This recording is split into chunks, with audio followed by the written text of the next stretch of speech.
Hello everyone, स्वागत है आप सभी लोगों का मेरे यूट्यूब चैनल में जिसका नाम है केमिस्ट्री बाय पंकज जायसवाल। पिछली कक्षा तक हम लोगों ने विद्युत चुंबकीय विकिरण का सिद्धांत भी पढ़ा था और विद्युत चुंबकीय विकिरण के सिद्धांत से क्या क्या चीज़ें एक्सप्लेन नहीं होती ये समझा था और जो प्लैंक की क्वांटम थ्योरी है उसको समझा था।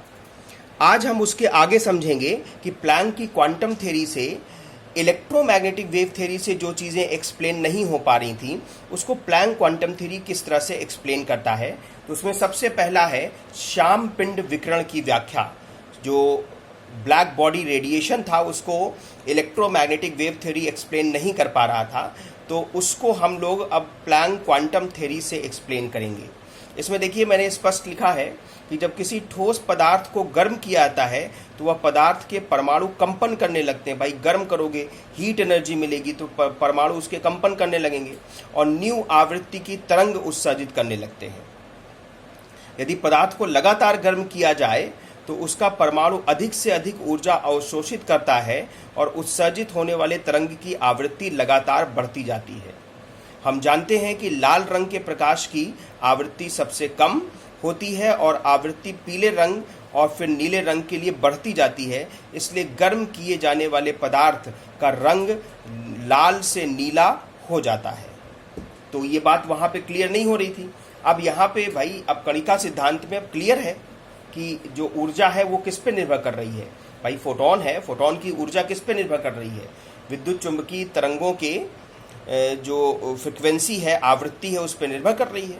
तो आवृत्ति पर अगर निर्भर करेगी तो जाहिर सी बात है जब आप लगातार किसी पदार्थ को गर्म करोगे तो गर्म करते जाओगे तो उसको ऊर्जा मिलती जाएगी, ऊर्जा उसकी लगातार बढ़ती जाएगी। तो वो जो तरंगों का उत्सर्जन करेगा या प्रकाश का उत्सर्जन करेगा उसकी आवृत्ति भी लगातार बढ़ती जाएगी।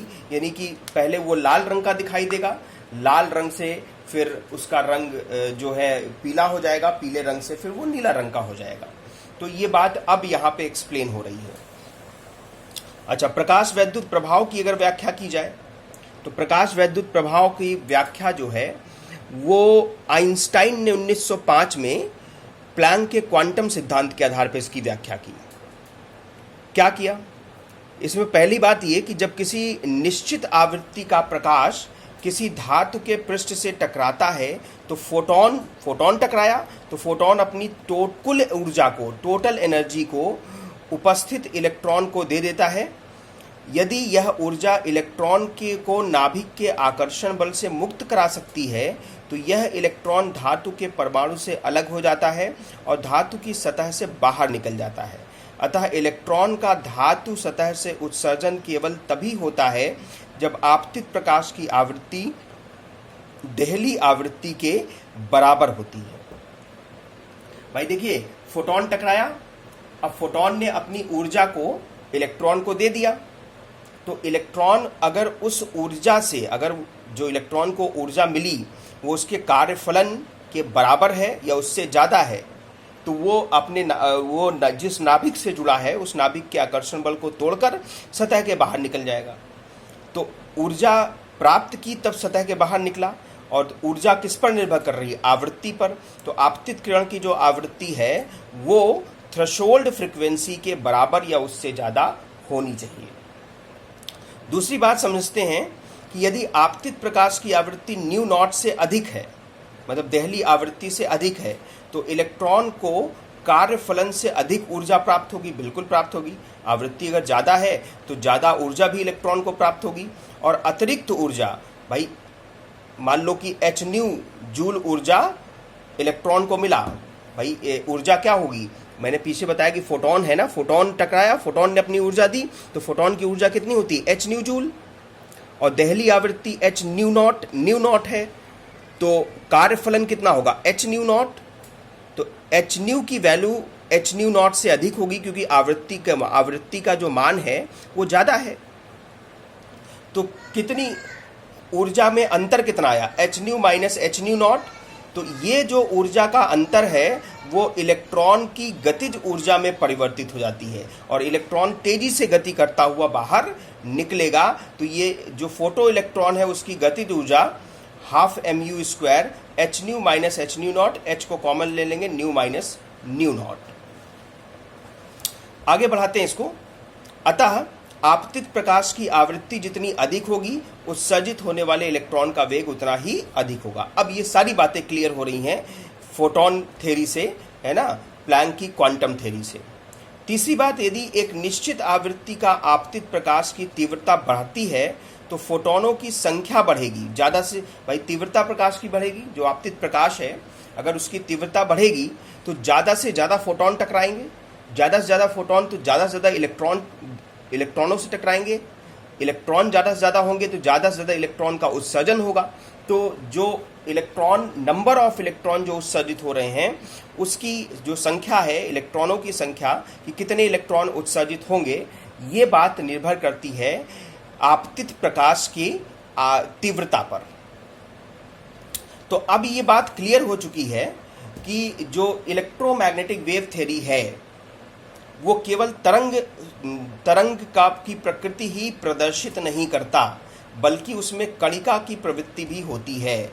और यही बात आइंस्टाइन ने 1905 में स्पष्ट की कि जो दो सिद्धांत हमने ऊपर चर्चा किए उसके आधार पर वैद्युत चुंबकीय तरंगे द्वैत लक्षण प्रदर्शित करती हैं, एक तरंग लक्षण या तरंग प्रवृत्ति और दूसरी कणिका प्रवृत्ति। तो मेरे ख्याल से सबको समझ में आ गई होगी ये बात। आगे देखिए, कुछ क्वेश्चंस लेते हैं।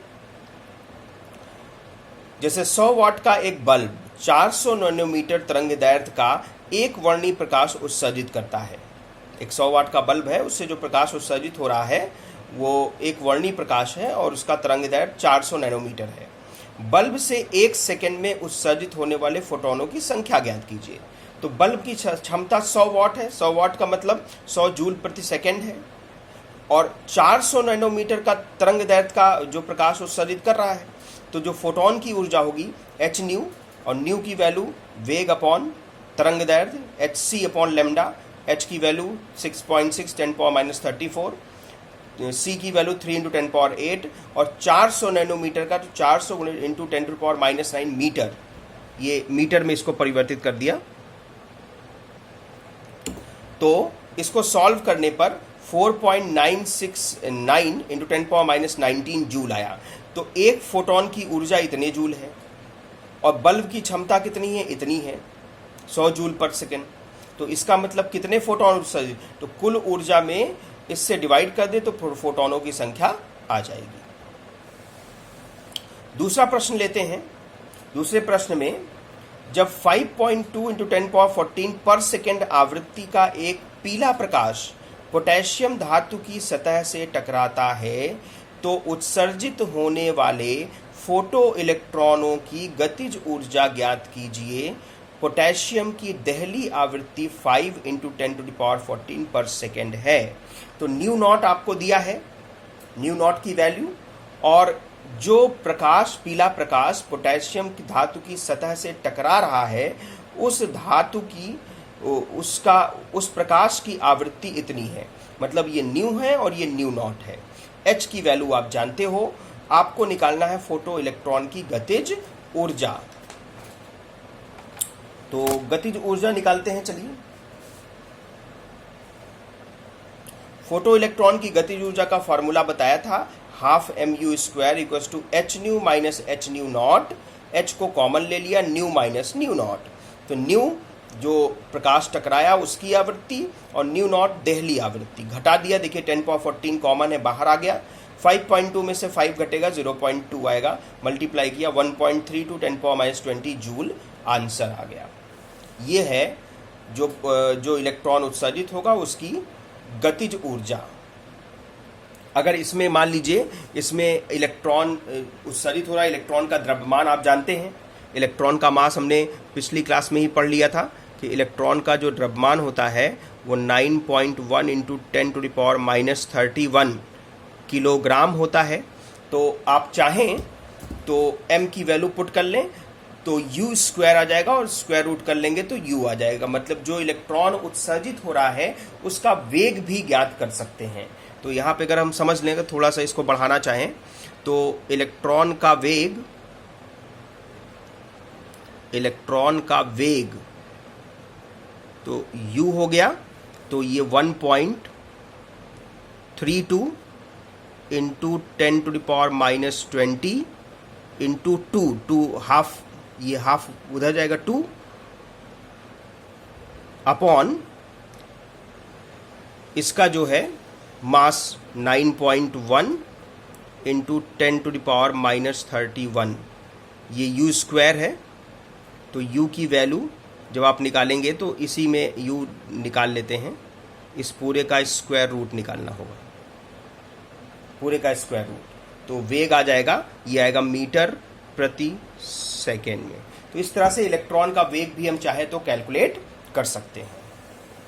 अगले क्वेश्चन पे आते हैं। अगला क्वेश्चन देखिए, एक धातु की सतह से इलेक्ट्रॉन के उत्सर्जन के लिए आवश्यक ऊर्जा 3.056 इंटू 10⁻15 जूल है।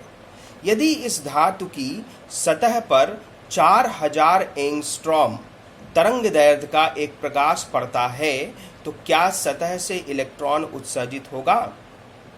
देखिए, इलेक्ट्रॉन के उत्सर्जन के लिए आवश्यक ऊर्जा दिया है, इसका मतलब कि वर्क फंक्शन दिया है, कार्यफलन दिया है, और जो प्रकाश आपतित हो रहा है सतह पर उसका ये तरंग दैर्ध्य दिया है, ये तरंग दैर्ध्य। तो आपतित प्रकाश की ऊर्जा जो होगी वही इलेक्ट्रॉन को प्राप्त होने वाली ऊर्जा होगी। तो ये hc/λ से निकाल लें। h की value 6.6 10⁻34 joule into second, c की वैल्यू प्रकाश का वेग 3 इंटू 10⁸ मीटर प्रति सेकेंड, और लैम्डा 4000 एंगस्ट्रॉम है तो 4000 इंटू 10⁻10 ये मीटर में अब बदल गया। तो इसको सॉल्व किया तो 4.95 10⁻19 जूल आया। मतलब कि जो प्रकाश आपतित हो रहा है, जो सतह पर प्रकाश आके टकराया, इलेक्ट्रॉन को जो ऊर्जा प्राप्त हुई उस ऊर्जा का मान ये है। और इस इलेक्ट्रॉन को बाहर निकलने के लिए इतनी ऊर्जा की आवश्यकता है। देखिए वैल्यू छोड़ते हैं 10⁻15 जूल, और आपके पास जो ऊर्जा आ रही है आपतित प्रकाश की 10⁻19 जूल।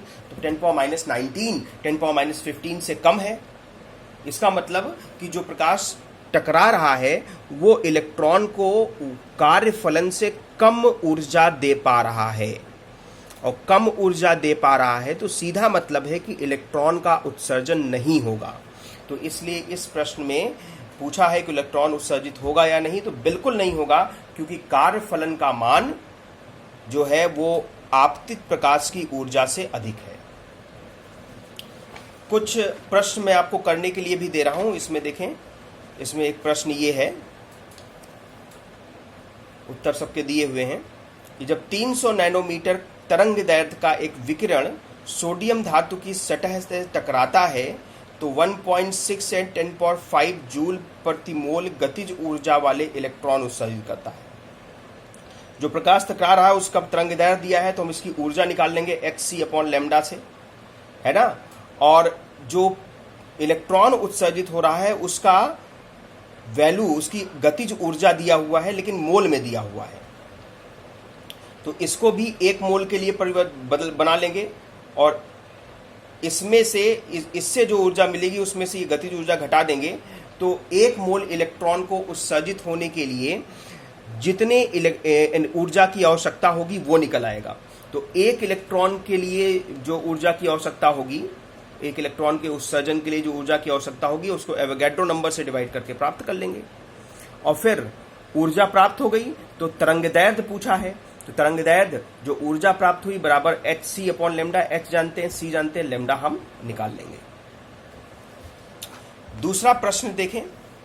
दूसरे प्रश्न में यदि 4 इंटू 10⁻⁻7 मीटर तरंग दैर्ध्य वाला एक फोटोन 2.13 इलेक्ट्रॉन वोल्ट कार्यफलन वाली धातु की सतह से टकराता है तो फोटोन की ऊर्जा इलेक्ट्रॉन वोल्ट में ज्ञात करिए।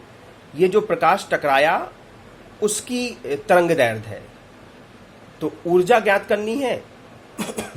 तो ऊर्जा ज्ञात करने के लिए hc/λ लगा लेंगे तो हमें ऊर्जा मिल जाएगी। उत्सर्जन की गतिज ऊर्जा मतलब कि जो इलेक्ट्रॉन उत्सर्जित होगा उसकी गतिज ऊर्जा, तो जो ऊर्जा यहाँ से इस तरंगदैर्घ्य से प्राप्त होगी उसमें से कार्यफलन को घटा दीजिए, वो गतिज ऊर्जा प्राप्त हो जाएगी। और प्रकाशीय इलेक्ट्रॉन के वेग का परिकलन करिए, तो गतिज ऊर्जा आपको पता है, आपने ऊपर निकाली है, और गतिज ऊर्जा बराबर होता है हाफ mu²।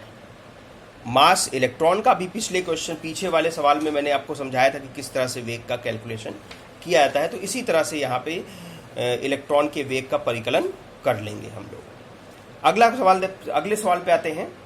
किसी धातु की सतह पर 6800 एंगस्ट्रॉम तरंगदैर्घ्य वाली विकिरण डालने से शून्य वेग वाले इलेक्ट्रॉन उत्सर्जित होते हैं। मतलब जो इलेक्ट्रॉन उत्सर्जित हुआ वो केवल सतह से बाहर निकल गया है ना, मतलब उत्सर्जन हो गया लेकिन उसका वेग 0 है, मतलब वो तेजी से मूव नहीं करेगा, बस सतह के अंदर से निकल के सतह के बाहर आ जाएगा। तो धातु की देहली आवृत्ति और कार्यफलन की गणना कीजिए। जाहिर सी बात है, जब वेग नहीं है तो इस वेवलेंथ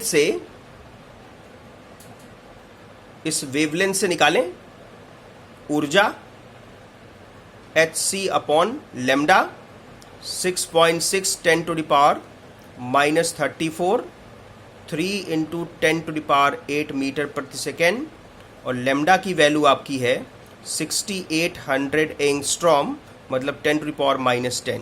यही ऊर्जा जो है कार्यफलन होगी, W0 होगी, ठीक है।